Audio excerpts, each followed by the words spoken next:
Welcome to Yorkshire Housing's investor presentation for January 2026. I'm Rob Parks. I'm the Executive Director of Finance and Governance at Yorkshire Housing. And joining me today is Ian Duggleby, our Director of Finance. And we're here to provide an update on our business, strategy and financial performance. Here's the usual disclaimer, which I'm sure you'll be more than familiar with and is available on our website to read in the investor presentation we've published there. These are the areas we'll be covering today. I'll kick off on sections 1, 2 and 3, and then I'll hand over to Ian and he'll take you through the rest before I close the presentation and we open up for some questions. Before we get into the crux of it, I just want to go through a couple of highlights. So we've got an ambitious strategy and we're making some positive progress, but we're also making sure we don't take our eye off the fundamentals. We've made some real progress on customer service, repairs and growth, while maintaining financial strength and maintaining our credit rating. I'm going to start off with a bit about us as an organisation. So I'm going to go through our business, strategy, homes and customers. Also a little bit on our regulatory and credit ratings, and then an introduction to some of the financials, and Ian will take us through these in more details later. So Yorkshire Housing by numbers. We've got over 900 colleagues who love being part of the Yorkshire Housing journey, as shown by our satisfaction scores. We service around 20,000 homes, and we've made really strong progress in the delivery of our 8,000 new homes target. And the reason why that matters is because there's around 150,000 people currently on housing waiting lists in Yorkshire, and we want to do everything in our power to reduce that. This is a bit of an overview of our vision and strategy on a page. We've got a vision to be the UK's best housing provider. And the reason why that matters is if we're the UK's best housing provider, or we're striving towards that, we can serve more customers who need it in the communities that we serve. There are 3 key elements to our strategic priorities. First one is customer obsessed, and it's putting customers at the heart of everything we do. It's more than customer experience, it's about how we make people feel. This isn't driven by consumer regulation. It's because doing the right thing is important to us. We've then got homes and places to be proud of. And within this, we've got the ambition to create communities where people are happy to live. We've also got our goals around investment in existing homes, which includes our climate ambition. And it's also got our ambitions to build new ones. And the final bit of our strategy is around preemptive service delivery. And this is what we're calling our game-changing shift to dealing with issues before they happen. And I'll talk a little bit more about that shortly. This is a bit of an overview of where our homes are. So we've got homes in every area of Yorkshire. And let's not talk about the 24 we've also got in Lancashire. Our coverage enables us to have a good level of insight into the Yorkshire housing market, alongside strong credibility with our 4 devolved mayors. The areas with the highest proportion of homes are in West and North Yorkshire. You can also see the areas where we have a total of over 1,000 homes in development in our pipeline. This is a bit of an insight into our customers. So what we know that the average age is 50 years. We know our customers speak 35 languages, including English, which reflects on how diverse Yorkshire is as a region. 14% of our customers have also told us they've got a disability. We're also in the latter stages of an extensive customer census to ensure we have up-to-date information on all of our customers. And knowing our customers is crucial to ensure we can tailor our services and deliver services that meet their needs and aspirations. As you'll know, as a housing association, we're inspected periodically by the Regulator of Social Housing, and that process for us is ongoing now. We're towards the latter end of it, and we expect the outcome to be published in March. Until then, we retain our G1 V2 rating from the last visit from the regulator, and we believe that we've strengthened our business since then, including around regulatory self-assessments, risk management and board oversight. This inspection process will be the first time we get a C rating for our compliance with consumer standards. We believe we're well placed for a number of reasons stated on the slide, and we have some stats later on that show some of the improvements we're making being borne out through the improvements in customer satisfaction scores. Our regulatory ratings are very important to us. Equally so is our credit rating. We recognise the importance of investor confidence as being a key enabler for our growth ambition. And as I said earlier, it's important to us because there are too many people on housing waiting lists in our region. A summary of their opinion is included on this slide. On the risk side, Moody's note the debt to assets ratio and the development ambition that drive that, as well as exposure to market sales, although that is now predominantly shared ownership rather than full open market sales. And at least in shared ownership, we've seen demand remaining strong and it's been more stable than those open market sales. The Moody's report also refers to a number of credit strengths, including sound management underpinning good liquidity metrics, Yorkshire Housing and the simple corporate structure that we've got, which facilitates strong management and control of the organisation's strategy and business plan. They've also recognised the smoothing of the development ambitions, which we'll touch on later, which slow the pace of debt growth during the current high interest rate environment. Other things they mention are our strong EPC performance and limited governance risk. We're really focused on maintaining our headline credit rating. We review our business plan based on Moody's metrics and discuss the implications of any changes to the plan on our credit rating with the board. And this includes implementation of specific mitigations to support our credit rating. Ian's going to talk about financial performance in more detail later, but I just want to give an introduction here. We had a strong financial performance in the year to 31st of March 2025, with significant uplift in operating surplus and sound ratios. In terms of the first half of this financial year, we're pleased with the financial performance. There's been a slight dip in operating surplus, but this is due to shared ownership margin, with the mixing schemes coming to market. And this was anticipated, and operating surplus for the first 6 months of the year remains above budget. Our strategic risks are listed in our financial statements, so I haven't repeated them here. Instead, what I've focused on is some of the external operating environment and the sector-wide risks and what our response is to those. There's a lot happening in the outside world. Economic factors, if anything, have improved over the last period and are forecast to steadily improve further from here. There are geopolitical risks, meaning that the environment's unpredictable and all it would take is a black swan event that could create further challenges, and we need to be prepared for that. At present, we've got strong political backing as a sector. Rent convergence and the new grant offer are two obvious positives, but the political landscape could change and that support could change with it, so we need to be prepared. There are also a number of legal and regulatory changes that are happening or in the pipeline. Each of these in turn has positive intent to make things better, but many come at additional cost for us as an organisation, and not-for-profit organisations like ours need to be prepared for that. Finally, I've put on there around technological change, particularly with the scale and pace of change in AI in particular. It's never out of news at the moment. It brings both huge opportunities and risks for us as an organisation. We're looking to embrace AI and its potential in helping us deliver our strategy, but are also constantly improving our cybersecurity controls to manage the evolving risks that it poses. There are a number of mitigations that I've included on this slide about how we're managing these risks, and I just want to mention a couple. The first is how we're using the business plan and stress testing to make sure we're managing through uncertainty. This was a big driver in how we've reprofiled our development commitments to build in more resilience to our plans. The other is how our transformation programme is improving our systems, processes and data to help us be more agile in adapting to the changing world in which we operate. But this brings us neatly onto our strategic delivery, and I've put customer obsession and the move to preemptive together because they are inextricably linked. Being customer obsessed requires having meaningful engagement with customer focused on outcomes. I mentioned the census earlier, and that along with data and TSMs are a key part of what we're trying to do. But it's the interactions and the engagement with people on a human level that really bring the richness.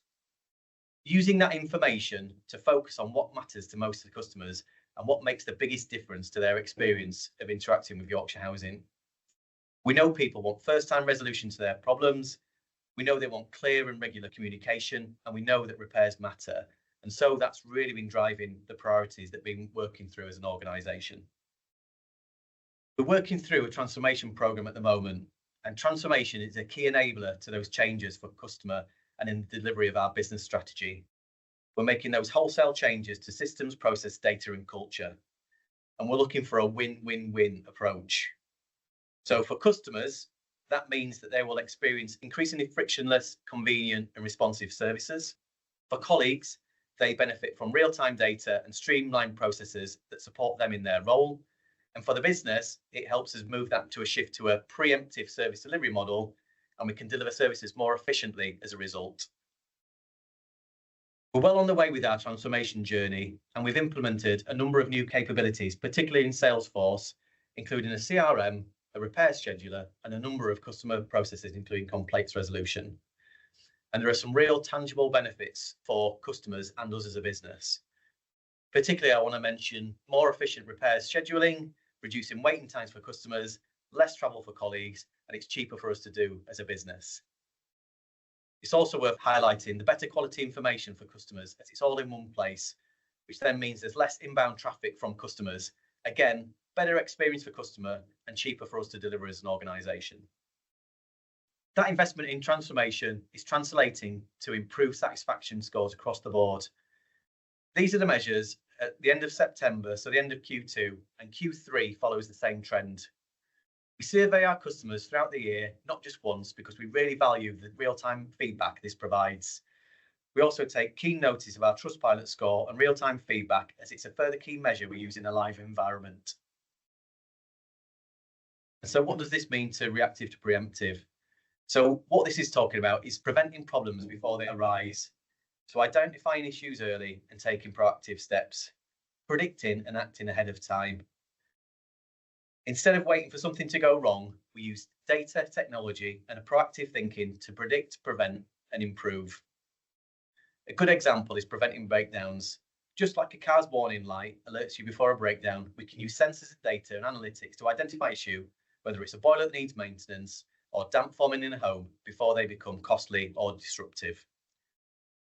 Fixing issues before they escalate means fewer disruptions, lower costs, and a better experience for our customers. This is a game-changing shift from reactive to preemptive service delivery, and we've laid the foundations with transformation. The next part of our strategy I want to talk about is homes and places to be proud of, with a particular focus on existing homes and decarbonisation to start with. But this is just a little bit about our homes. The majority of our homes are for low-cost rent, both social and affordable rent products. 1 in 4 are in rural areas, and we've got no homes above 18 metres and no plans to develop any in the future either, meaning we have less building safety risk than some of our peers. With our retrofit programme for existing homes and new and energy efficient homes being built, the number of EPC homes continues to rise. Driving our investment in existing homes is our asset management strategy, and there are 4 key elements of our asset management strategy. The customer is at the heart of it, and that's a consistent approach throughout all of our delivery strategies. Our ambition to improve our impact on the climate is there as well, and how we use data and asset intelligence to drive better decisions, making good decisions that deliver long-term value for money and are fit for the future. This is underpinned by quality data. We've got 94% of our homes with an up-to-date stock condition survey, and we've also got good quality data on the rest. We're also proud of our EPC score, which is really positive at 85%, and we've got 5.3 million of investment in the business plan between now and 2030, including current year expenditure, to get to where we need to be, with a small number of disposals from those properties where it's just not economically viable to get to that EPC level. We're in those D and E categories at the moment. We've also set out what we're calling the Yorkshire Housing 2.0 standard. And what that's doing is going beyond EPCC and decent homes, where it's the right thing to do for our customers and making sure we've got high quality assets. It's also about making good quality decisions with a principle of low regret. So changing things now, for instance, when products are ready for replacement, e.g. window replacement, but instead of doing like-for-like replacement, moving to a higher specification of triple glazing. We think that by doing that, what we can do is replace those now and not have to replace them in future before they become end of life. But it's also about not investing too much too soon and not going too early, at scale in particular, where there may be grant or other pricing benefits available in future. At the bottom right-hand side, there are some things that we're doing at the moment, but at a relatively small scale where funding and grants are available. We are looking at ways that we can scale this up where it offers value. Finally, on our asset strategy, we've got our environmental ambitions embedded in everything that we do. So we haven't called environmental strategy out in a separate section this year. We're well on progress with this timeline. In terms of the green skills, we've started this year, last year, and we'll continue it in this year. Our ambition for solid fuel replacement for 2027 is well on track, with a small risk of refusals at a small scale. Beyond 2030, we've got the Yorkshire Housing 2.0 programmed works in the business plan going beyond EPCC. Further out, there are more unknowns, but we're doing scenario planning throughout the business planning process. Overall, we've got a clear direction, a principle of low regret and focusing on value for a low risk stock portfolio of homes with solid data underpinning it. Now I'll hand over to Ian to talk through the next sections. Thank you, Rob. The other key part of our Homes and Places to be Proud of strategic pillar is our growth ambition. Our 8,000 homes target was originally due to be completed by 2030, but that was back before inflation and interest rates rose steeply in 2022-23 and completely changed the economic environment. We've stuck to the 8,000 homes target, but have flexed the timescale to reflect those very different economic circumstances. We want to remain ambitious, but we do need to do that around what is affordable within our business plan, within the risk appetite set by the board. As such, the board is committed to retaining our A3 credit rating, so we've managed and flexed our development pipeline accordingly. As at the end of September 2025, we've completed 4,783 properties towards the 8,000 target. We build homes across Yorkshire. The bulk of where we build is aligned to existing stock for efficiency purposes. We will develop in other areas where these are complementary and there are good links with partners in these areas, for example, with local authorities. We previously developed homes for market sale in order to generate return on investment quickly to then reinvest in social homes. But because market conditions have changed, it's not economically viable to do this at the moment. So no more properties for outright sale are currently being added to our pipeline. With regards to our development programme, the board are keen to manage our development pipeline in order to maintain our credit rating. As you can see from the chart, we've recently reprofiled our pipeline in order to manage against uncertainties.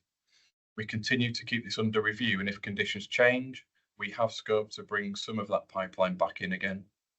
The board set the funding envelope and agree the investment appraisal criteria, and we have a growth and investment committee to oversee the appraisal process and the development programme.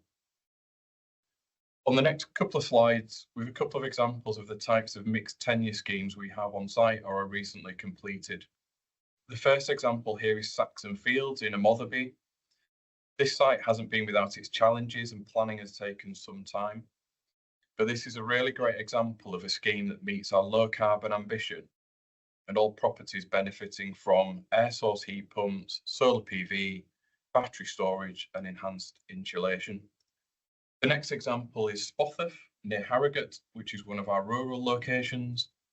Planning was initially declined on this scheme, but it's a great example of how we've worked with local communities who had initially opposed the scheme, but with whom we've built support through collaboration. There's been some really good work between YH colleagues and our contractors on this scheme. The design is sympathetic to the local area, and it's now widely recognised that this scheme will help young people stay in the village by providing affordable homes. Similar to our asset strategy, ESG is embedded within our growth strategy. We've ticked off the things we said we would do, including completing our first zero gas scheme and enhancing our zero gas standard to meet our future home standard. The Saxon Fields scheme, previously discussed, is a real example of where our low carbon ambition works in practice for us. So, moving on to our financial performance, including treasury. I'll take a few minutes just to provide an update on our latest financial performance.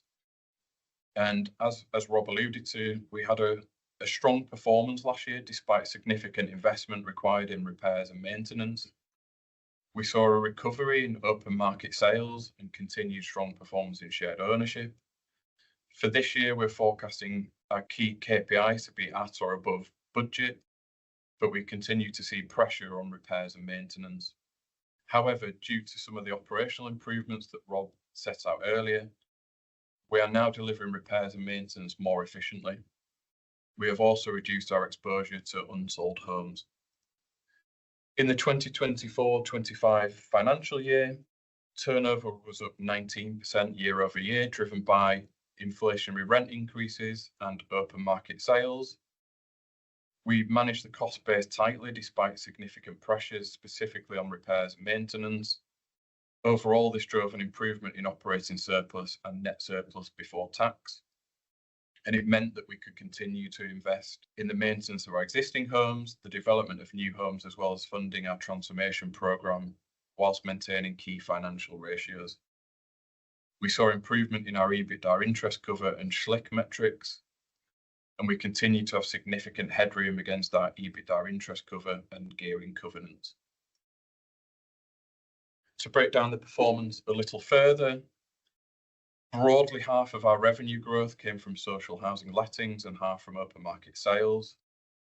And it's the increase in open market sales that drives the majority of the increase in our cost of sales.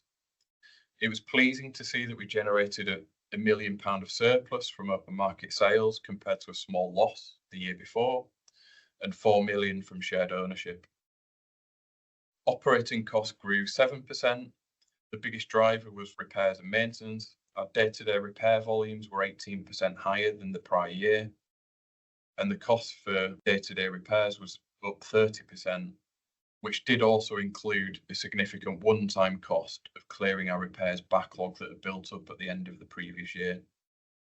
Now that we've cleared the backlog and volumes have started to stabilise, going forwards, we're starting to see the benefit of the operational improvements that we have implemented through our transformation programme, and this more efficient delivery model is starting to make a real difference. This year, as anticipated, we've had a slight dip in some of our key financial ratios in the first half of the year. The main driver is lower margins experienced on shared ownership sales because of the mix of schemes coming to market.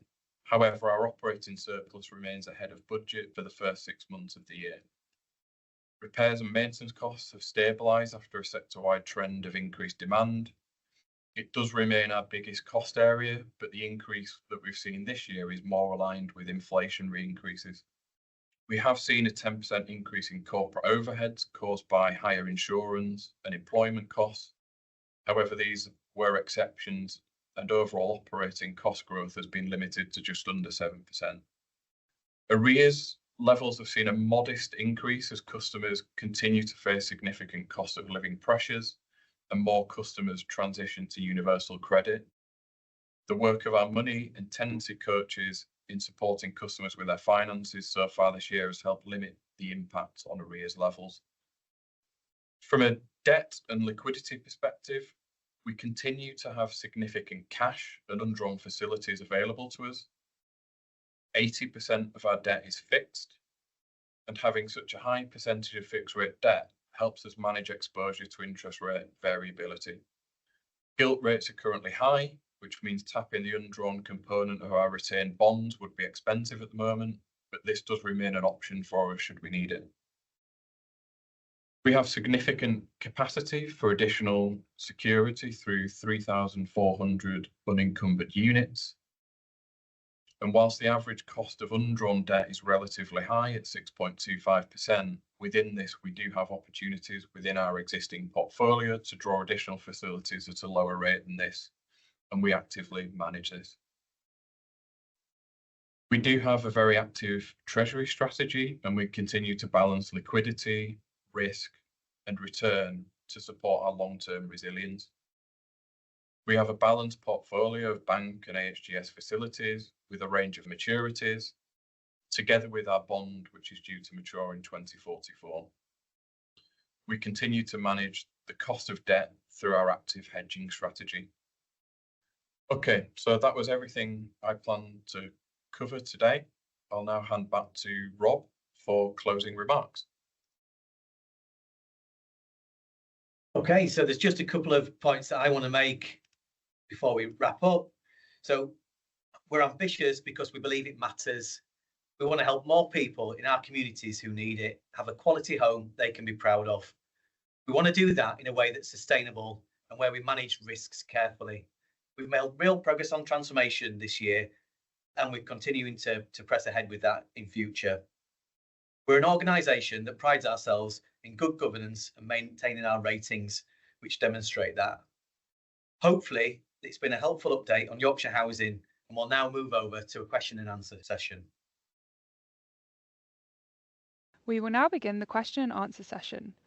To submit a question to the team, please use the Ask a Question button, which is to the left-hand side of the webcast page. I will now hand over to the team to begin. Good morning.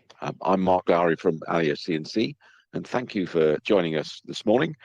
We have Rob Parks and Ian Duggleby in Yorkshire who will be here to answer your questions. If you'd like to submit them, please do so on the LSE Spark platform. I do have a couple of questions in front of me to start the process. So if I may, I will read those out for the team. Firstly, what is the current level of exposure to unsold homes, and how have you been mitigating this risk? Hi, Mark. Thanks for that. So for those who don't know me, I'm Rob Parks, Exec Director of Finance and Governance.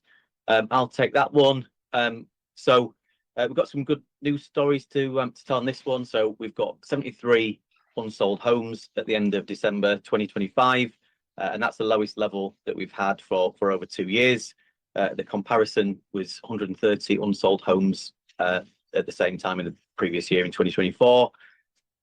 We expect that level to reduce even further, particularly as the number of open market sales in our portfolio reduces. And we've seen strong demand for shared ownership right through the last couple of years, even when we've had challenges on open market sales, which have thankfully now recovered. In terms of mitigating some of the risks in the past, what we've been able to do is we've been able to switch some tenures on some of our homes. So, for instance, where we've had low demand for some of the open market sales, we've been able to switch those to shared ownership and a small number to rental products as well. And where we've done that, we've been able to get some additional grant from Homes England, which has obviously helped on the financials on those as well. So that's been a real success. But at the moment, given the level of unsold homes we've got, that's not something that we're planning to do at any scale at the moment. Thank you very much. Another question which is along the same lines. We note your ambition to develop 8,000 new homes. How flexible is the timing on this? We note that the time frame has been extended. Yeah, I'll pick that up. So thanks, Mark. Hi, everyone. I'm Ian Duggleby, the Finance Director here at Yorkshire Housing. So yeah, as sort of alluded to in the presentation, the board has been really clear with us that the ambition remains to build the 8,000 new homes, and it's very key and aligned to our purpose to really help sort of make an impact on the housing crisis as we see it, and particularly in Yorkshire where we've got lots of people on waiting lists and in sort of unsuitable accommodation at the moment. But the key here is that we need to do this in the most sustainable way. So the thing that can flex within that is obviously the timescale. And you'll know that sort of land-led schemes have a sort of like longer lead time. So there's a level of commitment for those schemes in the sort of early years of our business plan, but later on in that plan, that's where we've got flexibility. So per the presentation, the sort of recent decision to smooth and extend the timeline was really in response to some of those sort of uncertainties that we see both sort of in the macro environment as well as sort of regulatory and legal sort of challenges at the moment. So the board assessed the pipeline versus our risk appetite and decided to smooth and sort of flex that pipeline just to give us some more headroom as we sort of go through those uncertainties at the moment. So that's where we are right now, but definitely leaving the door open to any changes to those environments that mean if we get more certainty around things like rent conversions and more certainty around the grant rates relating to the the kind of the the social and affordable homes program.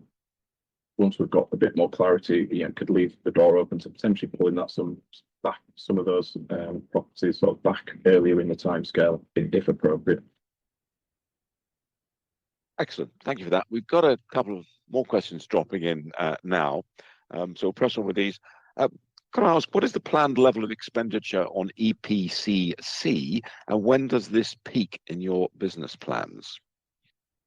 Yeah, I can pick that up. So, yeah, per the presentation, we're at nearly 85% of our properties at EPCC or above. And in our plan, we have just over 5 million of investment allocated to the programme. The bulk of the expenditure is this year and the next couple of years.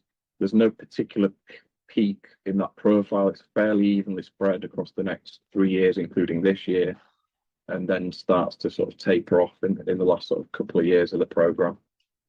So we think we're in a good space on this, and yeah, we're well on track with the programme. Excellent. Thank you. Now, you did touch upon this on the presentation, but the question is this: how important is it to the board to maintain an A3 credit rating? Very. And as we said in the presentation, that was one of the key decisions or the key reasons behind the decision to smooth the development pipeline out. We recognise the importance of investor confidence in Yorkshire Housing in giving us the ability to fund our ambitions at the right level. One of the biggest constraints on our scale and pace of development delivery is our interest cover metric. And so what we want to make sure is that we've got that win-win approach, that we've got investor confidence to lend money to us at the right levels, interest levels, and so it can maximise our ability to deliver on that growth ambition and build more homes for people in the communities that we serve that need them. Excellent. Thank you very much for that. Now, a couple of questions have come in from an investor here. Let's start with this one. Can you describe your maintenance and repairs model? Is it insourced, outsourced, a mixture? And how many contractors and contract lengths, etc.? Is it this repairs and maintenance service that has dragged consumer satisfaction lower? Yeah, I'll pick that one up, Ian, if you like. So we've got a largely insourced repairs and maintenance service. We took that decision a few years ago now, where we'd got a much more balanced of internal and external service providers. We still do use a small number of contractors, whether that's for specialist types of repairs and maintenance service, or whether we are managing through peaks of demand. But largely, we keep that in-house. We've got a really efficient and effective in-house delivery team. We find that customer satisfaction from our in-house team was higher than it was with external contractors. I think our customers recognise our brand. We call our repairs team that go out into our customers' homes the Purple Army, because they've got their purple shirts on, which people recognise and are familiar with. And actually, even though we've had some dip in customer satisfaction, well, we've made some changes to service delivery, particularly as we were going through some of the backlog last year. We've really seen that improve to Q2, which we had in the presentation, and that trend's continued into Q3, which wasn't in the presentation, but we've certainly seen that come through as well. So we're really confident in that in-house delivery model, which gives us the right balance of efficiency of delivery and customer satisfaction. Excellent. Thank you for that. And another question from the same investor here. What upside is there in the business from rent convergence? Okay. Yeah. So rent convergence, once it's fully in, will be approximately 3 million of additional income to us as a business per annum. Now that does take some time to come through, and how quickly that will come through will depend on the announcements from government about the convergence levels. So it will take us time to get through that. But yeah, once it's all in, approximately £3 million worth of additional income. Okay, excellent. Thank you. Thank you very much for that. Now, just see, I think that brings us to the end of the questions. Are there any more questions from any of the listeners out there? Do you want to drop them onto the chat? Maybe just give it another minute or so to come through. Right, our colleagues at the LSE are saying no further questions right now. So I think that probably takes us to the end of the session. Thank you very much to the team at Yorkshire Housing. A very, very clear, very good presentation. And thanks to all of you for joining the presentation. If you have any questions that occur to you a bit later, please feel free to reach out to us or the team, and we'll pass them through. And I look forward to speaking to all of you in due course. Thank you very much, Rob, and thank you very much, Ian. Thank you. Thank you.